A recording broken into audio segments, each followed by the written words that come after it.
Hey there, today we're going to talk about why your ex is only responding to some of your texts. And not only are we going to talk about what to do in this particular situation, but I'd like to talk about why your ex is acting in this way. Why is it that when you enter into a texting conversation with your ex, they don't seem very engaged with you? Why is it that when they do respond, they're responding, it seems only to be nice, and how you can claw your way out of that situation? Hey there, real quick, I want to say that if you're new to this YouTube channel or you're trying to figure out what you should be doing to get your ex back and you're trying to learn if you even have a chance in your specific circumstance, probably the smartest thing for you to do is actually stop by our website, www.exboyfriendrecovery.com, or take our Ex Recovery Chances quiz that can be found at exboyfriendrecovery.com. Now, if you're watching this on YouTube, taking that free quiz is super easy to do. All you have to simply do is look in the description link below this YouTube video and click on the link you see there. It will take you directly to the quiz where you can fill it out and get an easy answer on what you should be doing going forward and overall what your chances look like in your specific situation. All right, so let's get you back to the video. Now, let's take on one of the big questions. Why do they do this? Well, there's a lot of reasons for why an ex would not respond to every single text message that you engage in. What we're really focused on here, though, is why they aren't engaging with you. We find that this is without a doubt one of the most difficult parts of the process, because a huge part of the process that we teach on this YouTube channel, on our podcast, on our websites, is this concept of a value ladder. Essentially, you are building value to your ex every time that you engage in rapport with them. You get into conversations that are not only engaging, but are pleasing to both parties. And when you can't have this happen, it really makes life difficult. So why? Why is your ex not engaging with you in the way that you'd like them to engage with you? Well, the first reason, I think, is that it's a function of the actual text messages that you are sending. And this is extremely easy to diagnose as long as you haven't deleted the text message history that you have engaged in with your ex. So what I'd like you to do to diagnose this for yourself is to go look at your text messages and look at the specific types of text messages that you are sending to your ex. If you notice a pattern of a specific type of text message that your ex isn't really vibing with, it's really easy to eliminate those type of text messages going forward. But we find this is a huge problem for a lot of the men and the women that we teach on ex-boyfriend recovery, because they don't really have a good idea or have never learned what a good text message is supposed to do. A good text message, or at least the goal of a text message, is to make your ex engaged and interested. And one of the easiest ways to do this is to text them about something that they're actually interested in. You'll notice that when you do this, the conversation can be a lot easier. But of course, the types of text messages that you send and the methods in which you send them aren't the only reasons for why your ex is kind of shifty. Another huge reason is that it's a function of timing. This is going to be something that we're going to talk about a lot, but we have a very strict process that we teach. And through this video, I'm going to show you what that process is and a little bit of the psychology about why we believe that it works. Well, a lot of times when you engage your ex in a text message, you haven't done a no contact rule, or you haven't done the things that we're going to be suggesting you to do, and the things that we suggest for you to do kind of help with the timing to make sure that your ex is in the mood to talk to you. So think of it like this. When you go through a breakup with your ex and you immediately talk to them again, what has changed?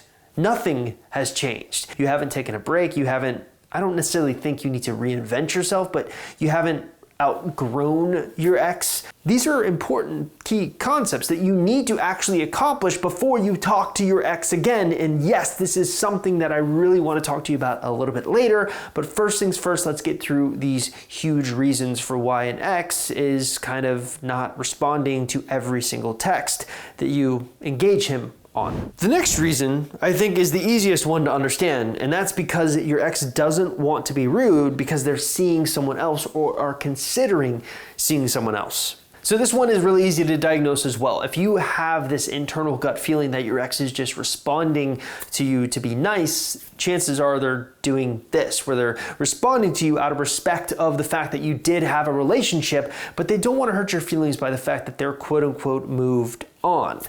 And that can be a hard pill to swallow because they know for a fact that this is going to set you off and hurt your feelings, and they don't want to hurt your feelings. Now, it can seem like a helpless situation if you're in this specific situation where you think your ex is just responding to you to be nice. What I would like to do is take each of these sort of functions and each of these reasons for why exes do this and tell you how to respond. What should you do if you find yourself engaged with an ex who is not engaged with you? So recently on my website, Ex-Boyfriend Recovery, I've been going over some of the very first articles that I've ever written. The reason I'm doing this is because number one, they're extremely outdated, and number two, they've never been redone with the new stuff that we teach. And what's interesting is as I go and read the 2012 or 2013 versions of the articles that I wrote when I was just a kid, I cringe and think to myself, this was wrong. We learned a better way to do this. One of the big aha moments I had was as I was going through the no contact rule article. So I wrote this gigantic article that at the time was like just 3,000 words, but I've actually updated it to be 16,000 words because we've learned a lot more about the no contact rule. And our advice regarding the no contact rule has shifted over the years. You can probably even go back and backdate some of the videos on this YouTube channel to see just how much it shifted. Because in the past, we always used to look at the no contact rule as this rule in which you use to make your ex miss you. Well, we've actually learned that that doesn't really make your ex miss you. If you go into it with the intent of making an ex miss you, you're missing the entire point of the no contact rule. The entire point of a no contact rule is to use that time so wisely that you outgrow your ex before you talk to them. And by doing that, it can have the benefit of making an ex miss you or realize, what have I lost? Now, it doesn't always work that way, but I think this is an important concept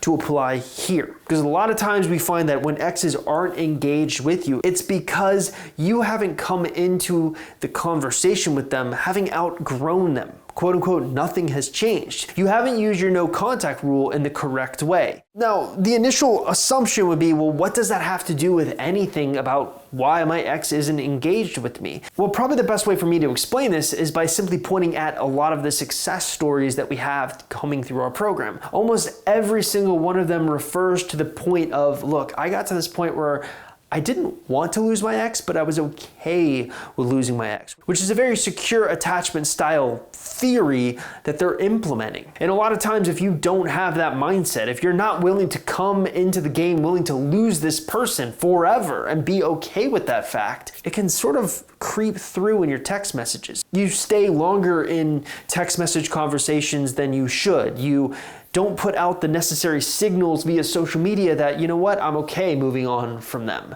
And they can pick this up subconsciously, whether you realize it or not. So that's the first big thing I would focus on if I was you. Learn to outgrow your ex before you talk to your ex.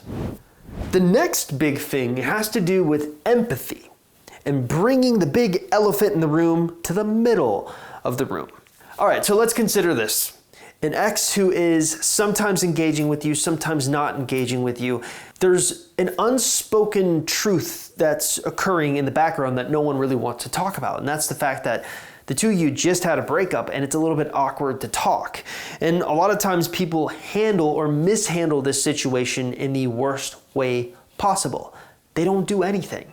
So instead of trying to empathize with your ex's point of view, which is like, yeah, I realize you're going through a breakup, you initiated the breakup, you're worried about how I'm going to feel if you move on to someone else. That's the empathy that you need to be willing to have. And then you need to bring that elephant into the middle of the room, boom, and put it down. Because what that does is it breaks the ice. It makes them feel at ease and also makes them feel like, wow, she or he really understands what I'm going through. Empathy is the true key to building rapport. And that's really what text messaging is all about. It's about getting back into the habit of building rapport and kind of rebuilding this friendship that the two of you formed so easily when you were talking or not dating, or you were just sort of in that courting stage. The thing is though, people are afraid to bring that elephant to the front of the room. So the best way to do it is like, hey, I know it must be really awkward talking to me, but I just want to let you know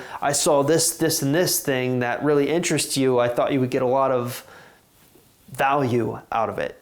That's a great way to bring the elephant into the room and disguise it in one of their interests. So if you're finding trouble getting an ex to engage with you, bring that elephant to the front of the room and just own it and be okay with it. Now the last thing has to do with a concept called the 7-38-55 rule.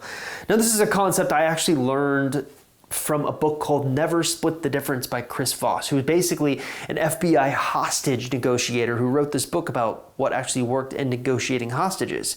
And he talks about the 7-38-55 rule as being a concept concerning the communication of emotions. The rule states that 7% of meaning is communicated through spoken word, 38% through tone of voice, and 55% through body language. Now, if we kind of go forward with that understanding, 7% of the impact your emotions are going to have through communication is through word.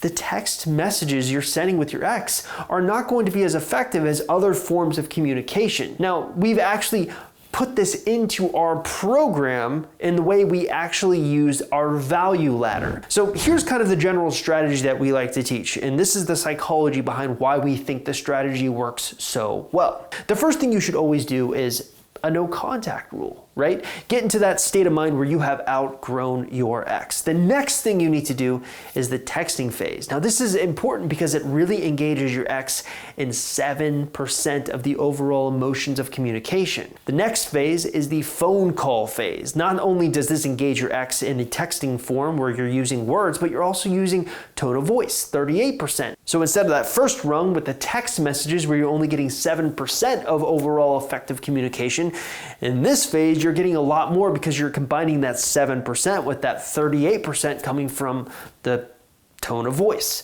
The final phase is the in-person interaction phase. That's where you combine all three. You get the full 100% of effectiveness of communication because not only are you using words, you're also using tone of voice, and you're able to see your ex's body language and they're able to see your body language. And the cool part about the way we have our process structured is you're slowly stair-stepping your way up using this method without your ex even realizing it. So you build value and rapport in the texting phase, you build value and rapport in the phone call phase, you build value and rapport in the in-person phase, and that's usually what can help you get a commitment out of your ex if that's the way you want to go about it. But here's the thing. There is a slight fly in the ointment when you look at this, because for those of us who are having difficulties in the text message phase, where you're only using 7% of effective communication, it can be hard to grab your ex's attention to make them engaged again.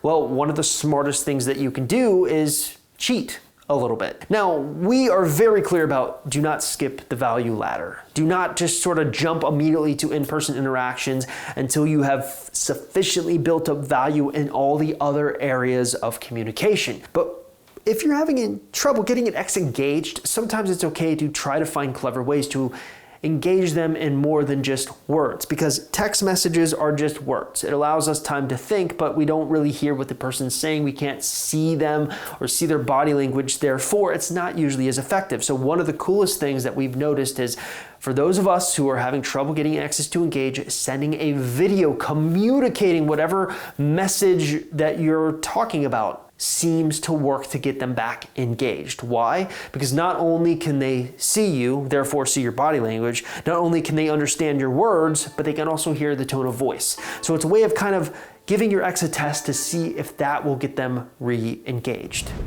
Alrighty, I want to take a moment and thank you so much for getting to the end of this YouTube video. Now, if you haven't already, make sure you take that Ex Recovery Chances quiz that I talked about at the beginning of this video. Now, finding that quiz is really easy. Just simply look in the description below this YouTube video and click the link you see there. It will take you directly to the quiz where we can get you paired and help you out and help you understand what kind of chance you have of getting your ex back. Also, if you haven't liked, commented, or subscribed to our beautiful YouTube channel, this is your opportunity to do that.